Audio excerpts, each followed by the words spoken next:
e rápido. Peony. Bom, gente... Opa, tem amigo ali que estava ali também.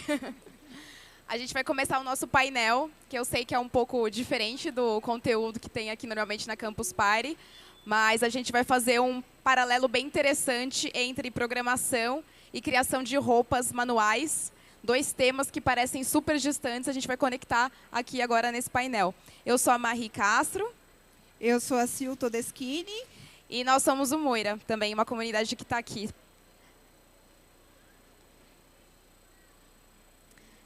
Então, a gente se juntou para um propósito de digitalizar o que é indigitalizável, basicamente, que é o artesanato.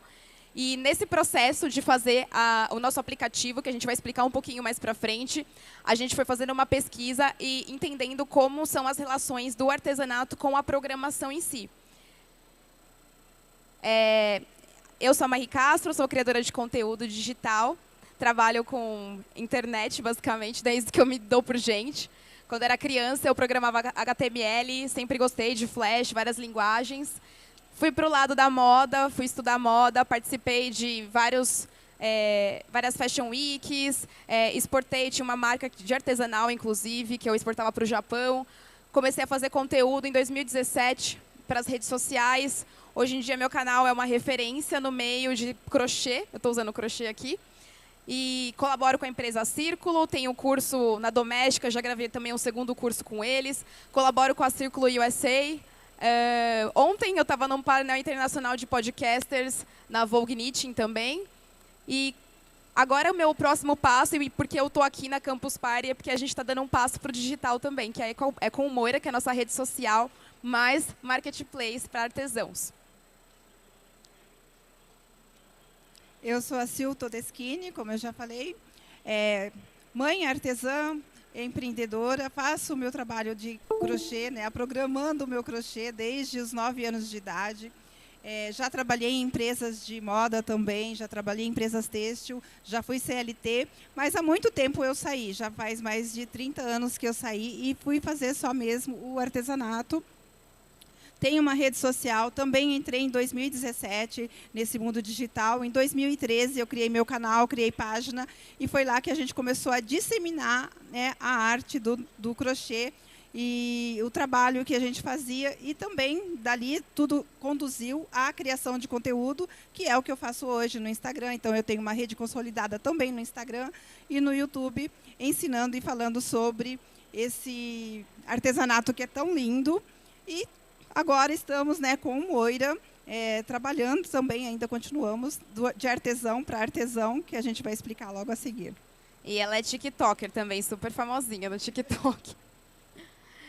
Bom, aí acho que vem a pergunta que a gente lá na nossa bancada, nós recebemos essa pergunta várias vezes, né? O Matheus está aqui para provar. Mas o que artesanato tem a ver com tecnologia? O que vocês estão fazendo aqui? Vocês trabalham com uma agulha e com uma linha. Onde achar esse link, né, de intersecção? Bom, então vamos, let's bora e vamos entender um pouquinho mais. Bom, não sei se vocês sabem da história da programação, mas o primeiro sistema operacional surgiu através da máquina de tear automático mecânico com cartões perfurados pelo Jacquard em 1801. Então, o têxtil ele é essencial para a criação da programação no geral. A primeira aplicação foi a aplicação têxtil. E essa aplicação surgiu porque o pai do Jacquard, ele bordava à mão, e ele viu que como ele poderia otimizar esses processos. Ele demorava muito tempo. A gente que faz crochê, por exemplo, estou usando uma blusa aqui que eu demorei dias para fazer, são processos bem lentos, e ele tentou otimizar através da tecnologia. Então, tem até os cartões perfurados, os teares ali no fundo, e é bem interessante entender que a programação está aqui hoje só porque teve essa necessidade no têxtil, né? Aí uma coisa bem interessante, né, que a gente programa o tempo inteiro. A gente não, às vezes, como artesão, a gente não identifica nossas linguagens como programação, mas temos códigos específicos. No tricô é basicamente 01 quase os gráficos. Eu trouxe o gráfico do crochê, que ele é um pouco mais visual. Então, a gente tem ali uma legenda falando cada ponto. Tem esse gráfico que ele é visual, né? Então, eu consigo, por símbolo, saber o que eu estou fazendo. Temos o gráfico de montagem de uma peça no crochê. Se você jogar isso aqui na mão de uma pessoa que faz crochê, ela já desvendou tudo, ela começa a fazer, executar um projeto na hora. E temos também as linhas de código. Aqui eu não coloquei elas abreviadas, mas se você for procurar um livro de crochê tricô, você vai achar várias abreviações, é como se fosse uma codificação mesmo. Ponto baixo é PX, às vezes PBX, né? Então tem toda uma nomenclatura. Para facilitar, para as pessoas não sentirem que elas estão programando, mas elas estão programando, eu às vezes coloco por extenso para ficar mais legível. Então temos as duas formas de programar. Pela escrita, você pega como se fosse uma receita de bolo, basicamente, e faz o projeto tridimensional. Ou pelo gráfico que eu tinha mostrado anteriormente também, que não tem nada escrito, é só símbolos. E aqui tá, essas instruções que eu mostrei para vocês é de um projeto real que existe, inclusive. A Sil está com ele aqui, até para vocês visualizarem de uma ideia, de uma linguagem, como a gente consegue concretizar isso em objetos e em roupas também, além dos objetos, né? Então é bem bacana ver tudo isso virando, a programação virando uma coisa palpável, né? Exato. E a partir daqui você consegue também, né, visualizar toda a programação que ela falou ali através de gráfico ou de escrita. Só quem já está familiarizado olha para essa peça e já consegue programar na cabeça como que ela pode ser desenvolvida. É o código, basicamente a pessoa olha e vê a trama da Matrix aqui no crochê. Você fala, isso aqui é ponto baixo, isso aqui é ponto alto, aqui começou por cima. Exatamente. Né? Então tem toda uma linguagem específica. E aí a gente acaba ampliando isso, a gente trabalha mais com texto, com moda, mas a Sil trabalha com objetos, com os acessórios também. O céu é limite, dá para revestir coisas de crochê, casas de crochê, a gente já fez isso, pontes, né? Cidades de crochê. Então, não tem limite para você fazer as suas programações, é no objeto que você quiser, na usabilidade que você bem entender. E aí, depois de tudo isso, depois a gente se entender como programadoras também, a gente pensou em como a gente traz isso também para melhorar os processos do dia a dia do artesão, né? Temos a nossa rotina, que é de criadora de conteúdo, mas a gente começou na internet vendendo peças, como todo mundo, através de marketplaces. E sabendo das dores, das dificuldades, às vezes, de você ter uma rede com o ritmo do artesão, com os espaços, os campos certos para a gente poder descrever nossos projetos e nossa linguagem, a gente criou a nossa rede, que é o Moira. No Instagram ele é o @somosmoira. E basicamente está em fase de teste, vocês podem testar também, darem feedbacks. A gente está num soft opening, então estamos testando com mais ou menos umas 200 pessoas.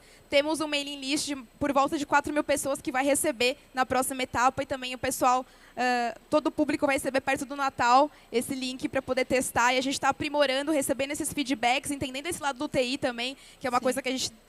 Eu perdi um pouco o contato com isso, agora estou retomando, então estou achando bem interessante todo esse processo. Entender os sprints, entender todos os bugs, as coisas que acontecem no fazer da nossa plataforma. E a gente tem um vídeo muito bacana que, assim, orgulha a gente, né, nosso coração, que explicam 3 histórias de pessoas que se conectam com o artesanato, mostra como o artesanato é plural e pode ser incrível em todos os âmbitos. Acho que agora, se vocês puderem colocar o vídeo. Não sei se vai no... A gente vai colocar um vídeo rápido, tá? Mas ele é bem emocionante, assim, toda vez que eu vejo eu fico emocionada. Porque vai mostrando justamente a intersecção não só de pessoas diferentes, mas classes sociais, regiões diferentes, é bem interessante, né? Profissões diferentes, né? Tem tudo isso. Será que vai? Trabalho com instrumento musical não pode ser só manual. Os dedos e as mãos, elas executam a música só.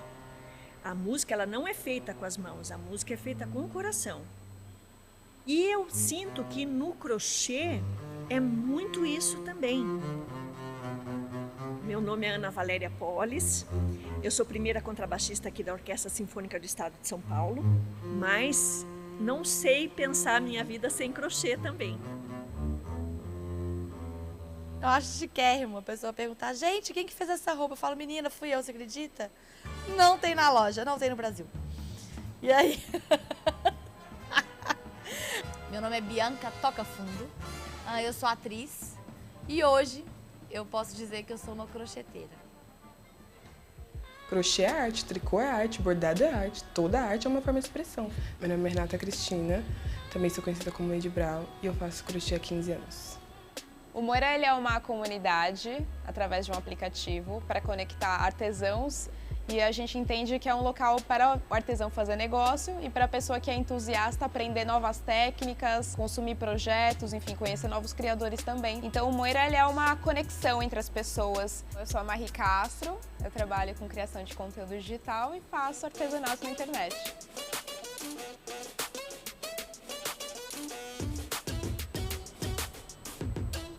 Minha mãe sempre fez crochê, minha avó faz crochê. Então eu lembro que aos 12 anos eu sentei com a minha mãe e falei que eu queria fazer uma saia. E aí ela me ensinou a fazer essa saia e daí eu comecei a fazer coisas aleatórias que me agradavam.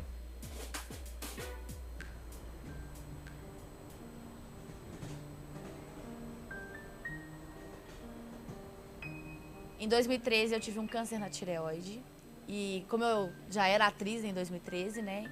O tumor ele passava pela corda vocal. Acho que na verdade o câncer ele já é uma doença que te faz pensar na vida. Só que como eu tinha a chance de perder o meu instrumento de trabalho, que era a voz, eu fiquei tipo muito assim, meu Deus, o que vai acontecer daqui pra frente? E aí eu acabei fazendo uma lista assim, coisas que eu gostaria muito de fazer ou de saber fazer, caso eu morresse. E eu falei, gente, eu queria muito aprender a fazer, costurar, bordar, fazer crochê, tricô. O crochê entrou na minha vida, eu acho que eu devia ter uns 8, 9 anos no máximo. Certamente foi antes do contrabaixo.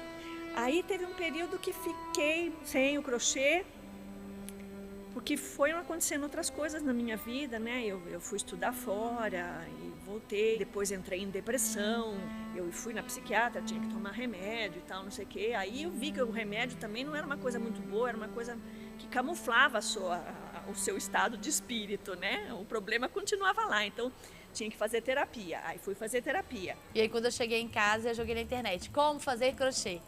E aí eu comecei a fazer pela internet crochê e tal, e continuei fazendo. Só que de forma muito esporádica, assim. Trabalhando como atriz, fazia crochê pra mim, uma peça pra mim e tal.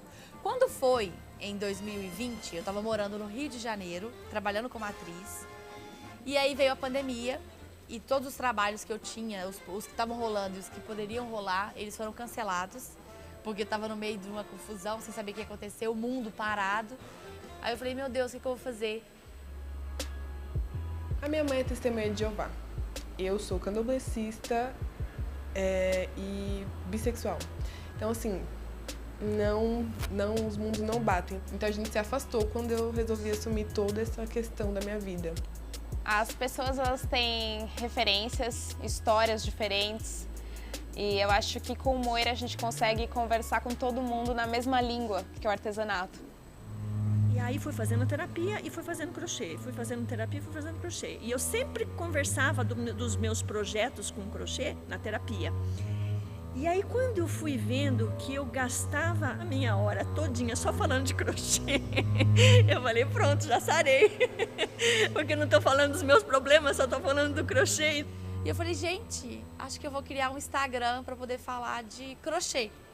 E eu criei o Instagram, e aí quando eu percebi, eu tava fazendo do Instagram o meu palco, assim, sabe? E aí hoje eu misturo a comédia com o crochê. É uma palhaça que faz crochê. E aí o crochê foi o que juntou. Tipo, a gente já tem um assunto em comum, é algo que a gente que a gente tem que conversar e com isso a gente foi resolvendo nossas questões, falando sobre elas nas entrelinhas. A gente veio se costurando, tipo assim, olha, eu não concordo, né, com como você entende a vida, eu também não sou muito assim com o que você faz, mas bom, vamos aqui se manter junta por uma linha mesmo. Dizem que a cerveja conecta as pessoas, né? Ela faz o papel social. Eu acho que o crochê é tipo, ele tem um poder de conectar as pessoas muito maior, assim. Porque, na verdade, o crochê ele é muito democrático, né? A gente só se profissionaliza trocando experiências e o Moira tá aí para trocar essas experiências. E o Moira é uma ferramenta, então na mão das pessoas o Moira pode ser qualquer coisa.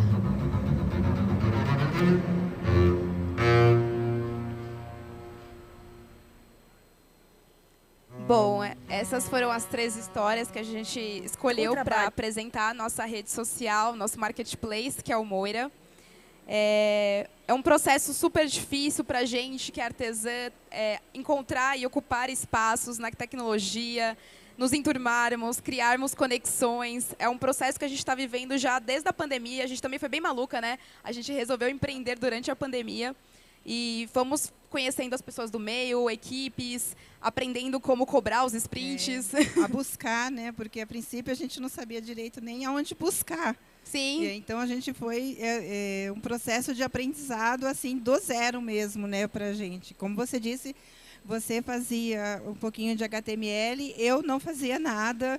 Então a gente só vinha mesmo eu vinha com a ideia, a Marie meio que interpretava porque tem mais facilidade. E a gente foi aprendendo tudo, do zero, a buscar aonde fazer, aonde achar os profissionais que a gente precisava, a entender um pouco do que a gente estava pedindo, né? A gente só tinha realmente a ideia e foi aprendendo nesse processo, né? Esses quase 3 anos já, né? E aí a gente foi aprendendo e foi se infiltrando nesse universo também da programação. Historicamente, a gente viu no começo do painel que tecnologia, artesanato, meio que nasceram juntos ali nessas necessidades. E para a gente é muito importante, acho que foi um laço que se perdeu com o tempo. Os artesãos não ocupam o espaço que eles entendem que eles estão trabalhando com tecnologia.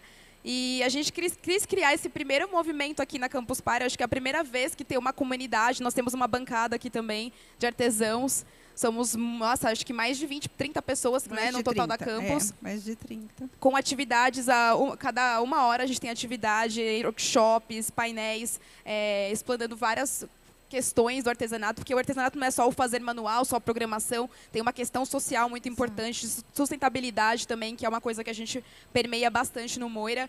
Então, para a gente está sendo super importante, a gente está até emocionado de estar aqui, porque a gente abriu meio que um espaço que não tinha antes, e a gente espera que cada vez mais pessoas do artesanato ocupem esses espaços e entendam que elas entendam que elas façam tecnologia também.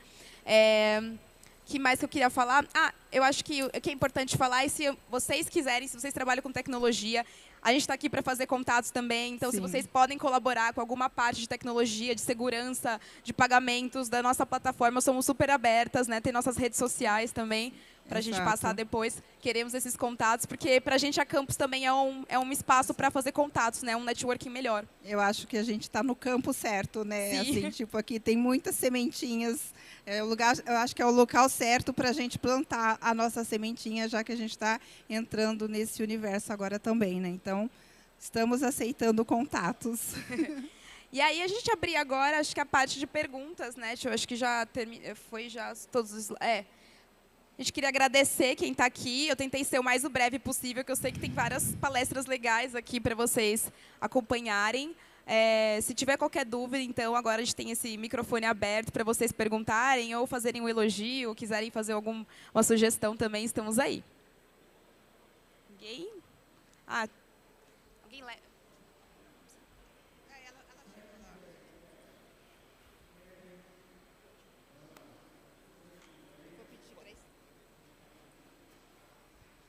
Depois alguém tinha uma dúvida também ali. Muito interessante, eu descobri, na verdade, do Moira através dele ali, já conversei com ele ali na bancada, é muito interessante. Uhum. Eu queria saber, na verdade, qual que é o maior desafio hoje de monetização dentro do Moira. Então, a gente tem outras plataformas aí focadas nesse segmento, como a gente tem o Etsy lá nos Estados Unidos, a gente tem o Elo7 aqui no Brasil. Então, o que diferencia a Moira de outros players no mercado e qual que é a diferença, assim, como é que é feita a monetização hoje no Moira? Então, é bem interessante essa pergunta, que era uma das perguntas chaves que a gente queria responder para justificar o crescimento dessa rede e fazer essa rede em si. Temos o Etsy, né, lá nos Estados Unidos, que é uma rede que tem várias técnicas de artesanato, tanto quanto projetos eles vendem como receitas. Temos o Elo7 aqui no Brasil também que faz isso, mas ambas as redes cresceram para um lado de festa, por exemplo, de personalizados, coisa que acaba desviando um pouco da necessidade da realidade do artesão. A rede fica confusa, você acaba não achando os produtos. Então, o Moira tem esse compromisso por ser uma comunidade de artesãos para artesãos, a gente sempre valorizar o trabalho manual, de sempre saber o que precisa ser feito para que o artesão tenha seu trabalho respeitado pelas empresas do nosso meio, que consiga fazer mais vendas, né? Então a gente tem todo um esquema de algoritmo também para facilitar isso, com ranqueamento de receitas, com bonificações. As nossas taxas são super competitivas, a gente está trabalhando agora com 17% abaixo de outras empresas também, a gente conseguiu fazer isso de uma forma sustentável. Então a gente acredita que, além de tudo isso, né, a gente consegue trazer uma ferramenta que não existe no mundo do artesanato, em nenhum lugar do mundo, em nenhuma rede social concorrente, que é uma ferramenta que a gente chama dentro da nossa plataforma, que chama Bônus Moira. Que, em poucas palavras, é basicamente como se fossem os royalties das músicas. Quando você toca uma música na rádio, você fez uma música, você recebe um dinheiro pela execução. A gente tem isso dentro da plataforma automatizado, que é assim, eu sou uma criadora de receitas, né? Eu vendo projetos. Então, eu vendo o projeto para alguém que vende encomendas daquilo, que pega a encomenda física. Toda vez que aquela pessoa vende fisicamente uma blusa minha, eu recebo uma taxa de bonificação, que é o Bônus Moira. Então, além da gente fechar esse ciclo sustentável, a gente ainda incentiva que criadores façam receitas, que é uma coisa muito importante para o desenvolvimento artístico também da nossa comunidade. E é uma coisa, assim, inédita. A gente não sabe em nenhuma outra rede que tenha isso, né? Obrigada pela pergunta. Mais alguém tem dúvidas? Bom dia, tudo bem? Bom dia. Meu nome é Luigi. Primeiro, obrigado pela palestra, achei bem legal. Obrigada. É mais uma pergunta sobre crochê, né? Eu não conhecia nada de crochê, sempre tive interesse, mas não conhecia nada, até ir no workshop ontem, ali na bancada da Moira. E eu não tinha ideia que crochê era muito bem parecido com programação, assim, então algoritmo, os processos matemático, de fazer... bem matemático. E eu comecei a viajar nas ideias, assim, né? Nossa, e se existisse uma plataforma, alguma coisa assim que você consegue modelar, sabe, no computador, peças mais complicadas, ele já te dá todo o processo de fabricação dela. Você já ouviu falar de alguma coisa assim? Ou o que você pensaria se existisse uma? Então, tem ferramentas para você fazer, tem uma técnica que inclusive está no boné dele ali, que chama fio conduzido, que é basicamente arte em pixel. Então, a gente consegue, através do CorelDRAW, até próximo do CorelDRAW, Photoshop, não tem uma ferramenta específica para isso, mas é muito parecido com pixel art. Então, isso tem automatizado, mas ainda é um campo que precisa ser muito explorado. Assim. Então, a gente até está aqui para fomentar isso, que outras ferramentas apareçam, cálculos de... Por exemplo, o amigurumi é uma modelagem em 3D. Então, de repente, né, os bichinhos de crochê, a gente usar cálculos de modelagem 3D para poder também simular um amigurumi antes de fazer. Eu acho que é um mundo assim com N possibilidades e com um público muito vasto, só que o mercado às vezes não estava olhando para a gente. Então, a gente está aqui ocupando esse espaço justamente para trazer essas questões e poder trabalhar junto elas. Aí, tem que avisar que a gente tem um presentinho para todo mundo, né, da palestra depois. Tudo bem? Meu nome é Gabriel. Oi. Queria primeiro de tudo parabenizar pela iniciativa. Obrigada. Eu sempre sou a favor de... O colega ali falou sobre a questão de existir já plataformas similares no exterior, mas a gente tem que sempre fomentar, mesmo que seja uma replicação local, fazer também dentro da nossa casa, fazer uma coisa voltada para o interior, porque a inovação nasce a partir dessa cultura sendo miscigenada junto com o que a gente existe, né? Não adianta só trazer de fora para você consumir sem produzir.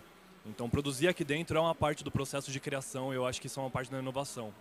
A pergunta que eu queria fazer, na verdade, é justamente sobre essa questão de inovar no processo de produção. Como a gente sabe, né, a Paloma aqui, minha noiva, ela produz também crochê. E é um processo altamente manual, que despende tempo, você vai ganhando velocidade conforme você começa a performar melhor na técnica, mas não existem máquinas, não existem processos mecanizados. Opa, perdi o contato. Não existem processos mecanizados para poder fazer essa questão. Vocês acham que a gente correr atrás de uma certa mecanização desses processos seria uma coisa contraprodutiva para os artesãos que fazem isso manualmente? Entendi essa pergunta. Na verdade, acho que a primeira necessidade de criar uma tecnologia para otimizar o tricô, que é o tipo de jacquard, né? já cresceu disso, de precisar otimizar processos. Eu não tenho medo que esses processos sejam otimizados. Por exemplo, no crochê a gente não tem máquinas, não tem nada que reproduza o ponto do crochê. Por falta de pesquisa, dizem que a complexidade dos movimentos também é difícil replicar em máquina pela tecnologia que a gente tem ainda, mas eu não tenho medo dessa tecnologia. Se de repente tivesse um robô que fizesse crochê, ele ia fazer eu salvar meu tempo para eu pensar mais nos projetos de forma artística, na modelagem em si, porque às vezes a gente perde muito tempo na execução e acaba não tendo tempo da parte artística mesmo, de pensar qual o ponto que eu vou usar aqui, qual que é o formato que eu vou usar. Então, eu acho que seria uma ferramenta interessante. Eu não sei se isso desvirtualiza o manual, eu acho que isso complementa e cria novas possibilidades. Assim como a programação, no geral, surgiu no têxtil, pode ser que, fazendo uma máquina para o crochê, a gente crie uma outra coisa que não existe, um movimento novo que vai quebrar essa bolha do têxtil e vai ser uma coisa que vai ser utilizada por todo mundo. Então, eu sou bem, como eu posso dizer assim, uma pessoa positiva sobre os avanços tecnológicos, desde que eles sejam para a humanidade, sejam para melhorar a nossa vida e não piorar ou, enfim, criar desigualdades sociais e coisas todas desvirtuosas, né, destruir nosso planeta. Então, eu sou bem otimista. Não sei se a Sil tem a mesma opinião, vamos ver. Que tem vários lados, né? Essa pergunta, inclusive, é muito interessante, porque é uma discussão que a gente já teve, tá? Eu, Marie e Matheus, que está aqui. Eu penso um pouquinho diferente, eu tenho um pouco de receio, porque eu gosto muito do manual, do fazer manual, do processo. Eu sei que é muito complicado, qualquer máquina que for desenvolvida, ela vai ter que ter uma tecnologia muito avançada, porque o crochê não é como o tricô, que é tricô e meia. São 2 pontos praticamente. Agora, o crochê ele tem muitas variações de pontos, muitas. Você consegue, de repente, fazer uma peça inteira, quase sem repetir, para quem conhece o crochê, uma carreira de pontos. Então, vai ser bem assim, complicado. Vou aplaudir a pessoa que conseguiu inventar isso. O tricô ele é facilmente reproduzível em máquinas, porque ele é feito como se fosse uma linha. Então, você passa um carrinho em cima das agulhas e ela tece. Agora, o crochê, os movimentos, eles não são lineares, eles são aleatórios, assim. Então, acho que é por isso que não existe uma máquina ainda, né? Na China, tem algumas máquinas que reproduzem rendas que parecem que lembram crochê, mas se um crocheteiro olha, a gente sabe que não é. Primeiramente, eu gostaria de agradecer. Obrigada. Muito legal o projeto de vocês, porque, enfim, é difícil o artista ganhar dinheiro. Sim, exatamente. A minha namorada é artista, ela é escritora, e então eu sei como é complicado isso. E proporcionar plataformas que ajudem esse artista é incrível, assim. Plataformas que ajudem o tempo desse artista, né? Porque crochê demanda tempo, você precisa de um tempo para criar algo personalizado para aquela pessoa. E é justamente nisso que eu fico na dúvida de como que vocês categorizariam o site para o usuário achar de uma maneira mais intuitiva o que ele quer. Porque o artista, ele é meio que único, né? Eu sei que você pode categorizar por nichos, se, sei lá, o artista ele desenha mais anime, ele utiliza alguns nichos, mas ele tem um lado que é dele, né? E também, se vocês pretendem fazer, por exemplo, como que vocês implementariam um sistema de recomendação também para recomendar novos produtos para esse usuário e incentivar a recompra, que é uma coisa muito importante no marketplace, né? Total, muito importante a sua pergunta. Deixa eu ver se eu consigo voltar no slide que tem a nossa telinha. Não sei se vai rolar aqui. Dá para voltar? A apresentação, que acho que dá para mostrar de uma forma mais... Opa, passou. Aí. Oh. Eu tô apertando ele também, desculpa, gente. A gente tá Obrigada, gente. Então, aqui na nossa telinha, essa é a interface do Moira. Se vocês entrarem no site agora, moirabr.com.br, e se cadastrarem, vocês vão se deparar com essa tela. a gente pensou em algumas formas para que os artistas sejam descobertos. Então, a gente tem o início, que seria o feed da pessoa. E, primeiramente, a gente não vai organizar esse feed. A gente quer que todo mundo seja visto da mesma forma, como a rede é pequena ainda. A gente entende que isso é a melhor forma, né? O pessoal reclama muito da nossa categoria sobre os algoritmos e tudo mais. Nós temos também uma área de novos conteúdos e temos uma área de ranqueamento, porque quando você compra um projeto, você consegue colocar estrelinhas. Ah, essa receita está bem escrita, então eu consegui fazer um amigurumi rapidinho, entendi tudo que estava escrito ali na codificação. Nota 5. Cada vez que você recebe uma nota 5, o seu ranqueamento vai ficando melhor. Então, você vai ser recomendado nessa aba de melhores artesãos e também na aba de recomendados. Aí, a gente tem a aba de busca, que é bem legal também. A aba de busca, você consegue buscar pelo nome da pessoa e você não vai encontrar, tipo, como é no Instagram, o perfil da pessoa. Você vai encontrar o conteúdo dela. Então, o primeiro contato já vai ser com o trabalho em si, não com o rostinho da pessoa ali, sabe? Então, acho que é um jeito também de fomentar essa questão do trabalho em si. Na busca, você consegue buscar por termos específicos. Nós temos categorias específicas também, tipo técnicas, crochê, tricô, costura. A gente quer abrir para outras técnicas. A gente está começando no mundo do crochê e do tricô, porque é um mundo que a gente domina mais, mas a ideia é envolver pessoal da costura, de feltro, de bordado. Na área de compras também é bem interessante, porque a gente tem projetos que são gratuitos na plataforma. Então, existe essa fomentação também de conseguir aprender de graça as coisas com as pessoas. Eu tenho uma receita, inclusive, que está de graça lá. E na aba de compras você vai ter só os projetos, as receitas que são pagas. Então, a gente também consegue fomentar e organizar melhor para as pessoas na aba de compras. E no perfil, também, quando você entrar aí na nossa rede social, você vai ver que é bem parecido com o Instagram. Tem o seguir, tem outras pessoas que estão seguindo você. E eu acho que tudo isso vai gerando uma descoberta bem interessante. Uma teia de aranha mesmo, uma conexão entre as pessoas. Então, a gente se preocupa muito com essa parte do lado artístico. A gente falou até para o amigo que tinha perguntado sobre as taxas. A gente tem uma taxa específica para quem é criador mesmo de projeto, que eu acho bem importante, isso é inédito, não existe no mercado. E essa taxa, na verdade, surgiu na nossa cabeça como uma valorização, que é uma reclamação que a gente tem da classe, assim, constante. E, inclusive, a gente pensava, eu tenho um canal no YouTube, ela também tem um canal no YouTube. Eu tenho, sei lá, quase 500 mil pessoas no meu canal. O tanto de peça que as pessoas executam, se eu ganhasse, assim, sei lá, R$1 de cada peça, eu teria ganhado muito dinheiro. Então, eu acho que é a dificuldade, né, a dor que a gente encontra de poder monetizar o trabalho artístico, e a gente quer criar uma ferramenta única para que isso seja feito. Tem várias funções legais, o aplicativo ele é bem complexo, né, ele parece simples, mas é bem complexo. Tem um menu lateral que você pode acessar as receitas todas na hora, no próprio aplicativo. Você pode ver o saldo, retirar o seu saldo. Você não precisa ir para outro lugar, você não precisa ir para uma tela do PagSeguro. Você faz tudo isso na plataforma, então ajuda bastante a experiência do usuário.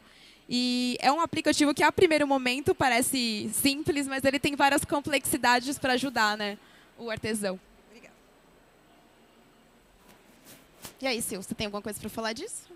Não, eu acho que você já falou tudo, né? Sempre muito clara e sucinta em tudo que você fala. A gente encoraja que vocês entrem, deem feedbacks pra gente. Tem algumas coisas que a gente sabe, já que a gente está arrumando, né? Um organismo vivo tem um aplicativo, então a gente está adaptando ele. Inclusive, ele está disponível na App Store também, né? Só que a gente é uma versão que a gente está tendo mais pro beta. A versão beta, ela está com bastante problemas ainda, mas a gente está correndo atrás de corrigir. Mas do site está mais tranquilo para vocês acessarem. E a gente tem plena convicção e tem noção de que é um organismo vivo. Sim, ele vai estar sempre em constante atualização, em constante modificação, e a gente tem muito isso de ser pela comunidade, né, de ser para a comunidade. Então, a gente vai construir esse aplicativo em cima das necessidades que a gente for recebendo, porque a gente até agora montou tudo em cima das dores que nós conhecemos como artesã, como criadoras de conteúdo. Mas agora a gente vai entrar no universo de cada um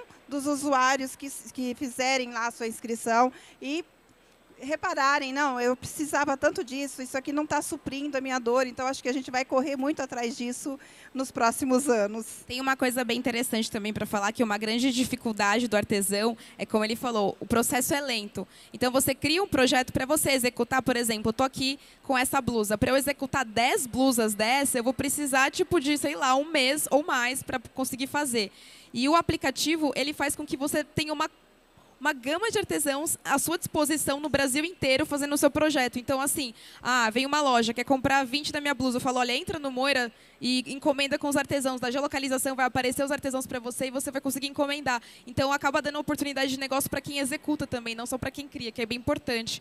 E possibilita, né, a gente conseguir escalonar um pouco os nossos trabalhos, né? Sim, eu acho que principalmente quem tem o desejo, né, de criar a sua própria marca, mas a gente sabe que no manual, a Marie, por exemplo, ela sabe que é muito difícil ela criar uma marca e ela sozinha, no manual, manter e executar e ter uma peça, ter quantidades suficientes para alimentar o público que consumir a marca dela. Então, lá vai ser um campo fértil para a gente encontrar as artesãs que vão produzir essas peças com as criações da Marie, por exemplo.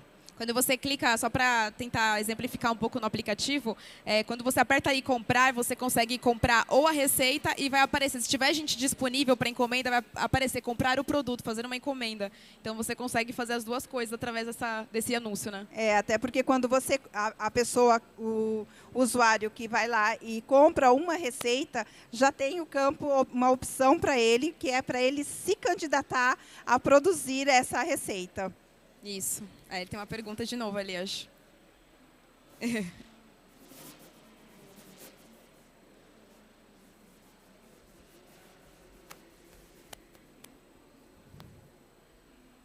Eu novamente. Eu queria fazer outra pergunta. Claro. De curiosidade, por que Moira? Por que o nome Moira? A Sil ficou toda feliz. Quer explicar? Não? Na verdade, a gente começou esse projeto, nós duas somos muito difíceis de dar nomes nas coisas, a gente é bem decisa. E aí, nessa busca do nome, a gente começou o projeto, ficou uns 3 meses sem ter nome, né, no projeto. A gente queria achar um símbolo de cultura pop que exemplificasse a força do nosso aplicativo, da nossa comunidade. Então, eu usei meu lado geek, nerd mesmo, porque eu gosto de jogar RPG. Fui na mitologia grega e fui pesquisar as moiras, as 3 tecelãs do destino. E aí é bem engraçado, porque une contexto, são deusas primordiais, então elas estão acima dos deuses, elas foram criadas pela noite, pelo dia, então assim, é o destino, você não consegue fugir dele e ao mesmo tempo você consegue tecer ele com suas próprias mãos. Então, a gente vê muito isso com paralelo com o artesão, né? Que é uma pessoa que tece ali o seu futuro através de cada ponto que dá. Então, pra gente é um paralelo super lindo, né? Sim, sim. E eu adoro o nome Moira. Sim. Eu falo sempre para Marie, eu gosto da escrita do Moira, eu gosto da sonoridade da palavra Moira, eu acho que é um nome muito forte. E eu sempre falo para ela, nós acertamos muito na escolha desse nome, até porque as moiras, né, eu mostrei para você hoje, elas são chamadas de parças ou parcas. E o que nós somos na nossa rede, no nosso universo? Somos todos parceiros. Então, eu achei maravilhoso, porque parças é uma abreviação, é uma gíria, né, inclusive, para parceiros. Então, é lindo. Eu acho, assim, tudo lindo que envolve Moira. Por isso que a Marie falar assim, vai gostar. E quem jogou Witcher 3 sabe que no comecinho tem as moiras lá, mas elas são mais assustadoras. A gente é mais bonitinha. A gente é bem mais bonitinha.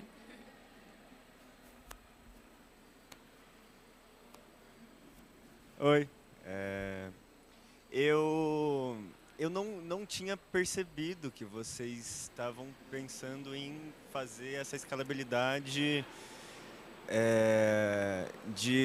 realmente de programação, né? De você ter executores e você ter as pessoas que criam, né? Que fazem o design. Pensando nisso, eu vi uma tendência que programadores e pessoas que mexem, que têm desk jobs, né? Estão fazendo por hobby trabalhos manuais. Até por reconexão ao mundo real, né? Teve um pessoal que fez pão, tem um pessoal que faz... cerveja, né? Cerveja, tem um pessoal que faz marcenaria e com certeza vai ter um pessoal que faz crochê. Vocês pensam em, enfim, dar algum curso, alguma formação básica para esse pessoal ter uma rendinha extra, né? Alguma coisinha extra e ajudar as pessoas que têm a ideia, né, do código-fonte? Sim, então, a gente tem essa ferramenta, que é o Bônus Moira, que toda vez que alguém vende uma encomenda de um projeto, o criador do projeto recebe 1% da venda. Então, você consegue fechar esse círculo dentro da própria plataforma. Comunidades, tem até uma série, acho que é um dorama, sei lá, do K-popers aí da vida, no Netflix, de pessoas que são programadores, que eles estão fazendo uma startup e eles trabalham com tricô, eles usam isso tipo, de válvula de escape. Então, tem tipo os programadores lá, os computadores e os novelinhos, e o cara tá nervoso, ele começa a fazer um crochê. Então, eu acho que é uma coisa que dá para complementar também como workshops, né, para a comunidade de tecnologia. Eu, sinceramente, a gente não começou a fazer isso agora. A gente faz em comunidades vulneráveis, a gente viaja Brasil e o mundo, dando workshops pela Círculo, que é uma empresa parceira nossa. E eu acho que o programador vai pegar muito fácil, porque é uma linguagem, assim, o jeito de raciocinar é muito parecido. A gente fala isso porque a gente está lidando com programadores por causa do Fazer do Moira, do projeto, né, em si. E a solução de problemas é muito parecida sempre. A gente sempre busca um caminho mais simples. É muito legal essa troca, né, que a gente foi vendo que a gente também programa, de certa forma. Foi bem bacana. Então, a gente tem como planos aqui na Campus Party de conhecer mais pessoas da comunidade tech para a gente poder também criar projetos juntos, de repente, ensinar programadores, já pensou fazer crochê, criar um grupo de programadores. Ia ser bem bacana. Eu acho que vocês vão trazer uma bagagem bem interessante também para a nossa arte. Eu acho que ia ser bem interessante, né? Eu gostei da pergunta, já trouxe bem novas bacana, ideias. A gente está aqui, ó. Porque a sua namorada é artista, né? Você falou? A dele, né? O de trás. Não, Então, porque para a gente que está sempre criando, qualquer coisa é motivo para a gente ter ideias, né? Então, às vezes, basta uma palavra para a gente ter várias ideias. Então, acho que a pergunta foi muito boa. A gente está numa comunidade, a gente é comunidade aqui na campus, né? Temos uma bancada e estamos com uma outra comunidade do lado que somos parceiros, que é uma comunidade de Arduino.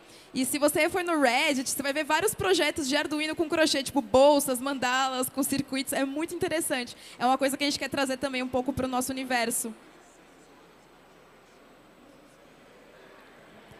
Inclusive, hoje, lá na nossa bancada, às 18 horas, vai ter um workshop de crochê. Então, o pessoal que quiser ir lá, dar uma relaxada, pegar na agulha, aprender os primeiros pontos, é só aparecer lá.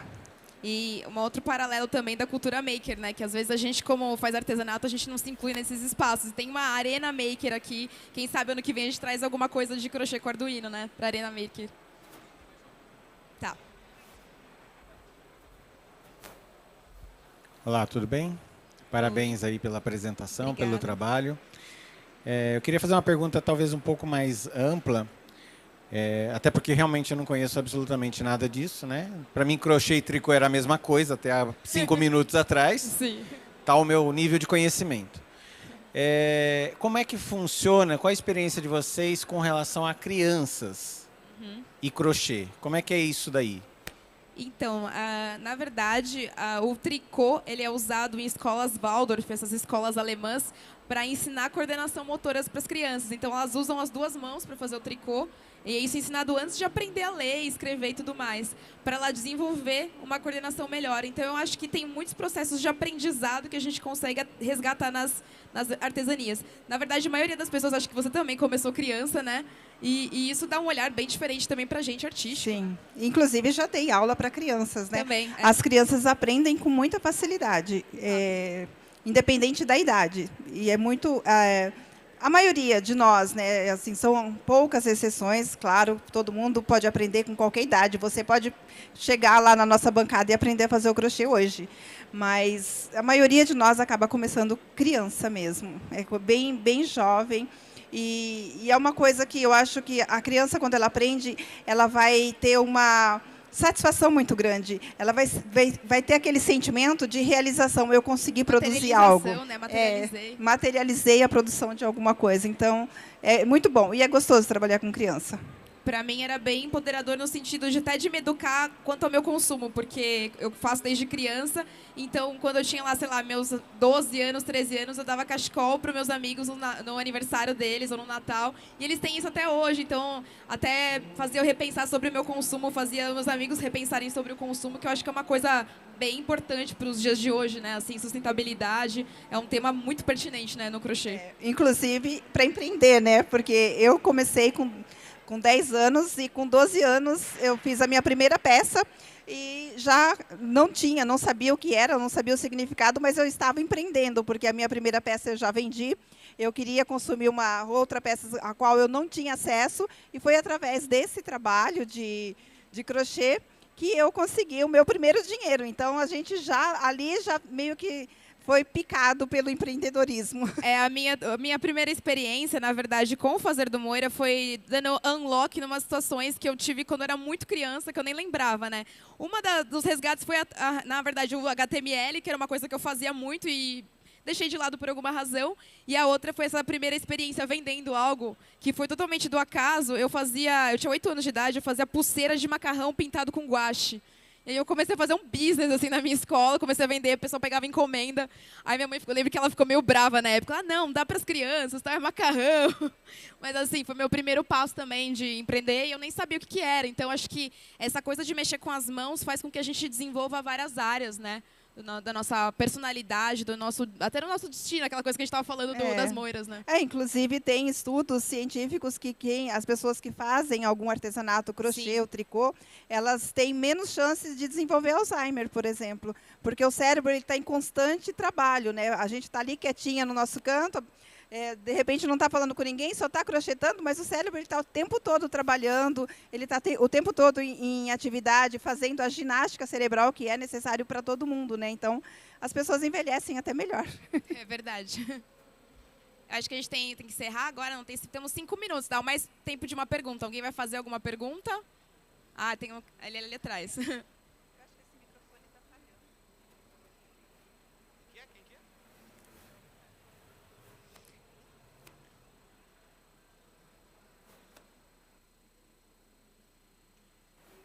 Só chegar mais perto para não falhar o microfone, não, tá? Bem. Mas eu queria entender, na verdade, do time de tecnologia hoje. Quantas pessoas são? O que essas pessoas são focadas? Tem alguma liderança? Como é que é a estrutura do time de tecnologia da Moira? Nós temos 3 pessoas só no nosso time de tecnologia. Um é o cara que a gente fala que é o pai do Moira, que foi a pessoa que primeiro começou a programar o nosso aplicativo. E temos uma equipe de 2 pessoas, que é da empresa Carioca Build, que é no Rio de Janeiro, que trabalha com a gente em toda a estrutura. A gente quer muito envolver mais gente, então, assim, procurem a gente precisa de novos... Opa! Pessoal, boa tarde, parabéns demais, assim, pela iniciativa. Obrigada. É o que você falou aí sobre o ESG, né, assim, você vai além da longevidade, da sustentabilidade, você vai na transformação social, econômica, enfim. Aí eu queria saber uma coisa e fazer um convite também. Queria saber se a plataforma de vocês já está, tipo assim, em qualquer lugar do Brasil. Eu sou de Minas, então se em Minas a gente pode fazer uma iniciativa lá. E queria fazer um convite a vocês a participar da nossa comunidade também, que é a Rede Brasil Startups. Ai, que Eles legal. fazendo essas conexões aí, ó, a gente está presente em mais de 15 países já. Então acho que é super relevante. Trabalhar um pouco em inovação aberta, cocriação e colaboração com vocês. Super aceitamos esse convite, adoramos. A gente já está no Brasil inteiro e o nosso sistema de pagamento também já está habilitado para trabalhar em Portugal. Então, é uma questão só da gente começar a fomentar os criadores de lá e tudo mais. A ideia é que a gente expanda, né, para outros países que falam português primeiro e depois América Latina. Acho que agora, né? Acho que é só isso mesmo. A gente tem um presentinho, né, para todo mundo. Acho que vai dar, já né? foi entregue. Acho que a Esté já entregou para todo mundo. Todo mundo recebeu a nossa lembrancinha? Quem não recebeu... Levanta a mão que a Esté vai entregar. É uma materialização de vocês terem participado aqui com a gente. É um sabonetinho em formato... Foi primeiro feito um crochê, foi feito um molde desse crochê, e aí foi feito o sabonete. O sabonete em cima. E é um amigurumi, que é uma técnica super legal, tridimensional. É, uma das variações do crochê, né? O amigurumi. E um desdobramento da técnica diferente também, né? Queria agradecer a todo mundo que está aqui, obrigada mesmo. A gente estava um pouco nervosa, nossa primeira palestra para pessoas da tecnologia. Então a gente vai, se vocês puderem dar feedbacks depois para a gente aprimorar também aqui, é super válido. Vamos manter essas conexões e obrigada mesmo por terem participado. Obrigada.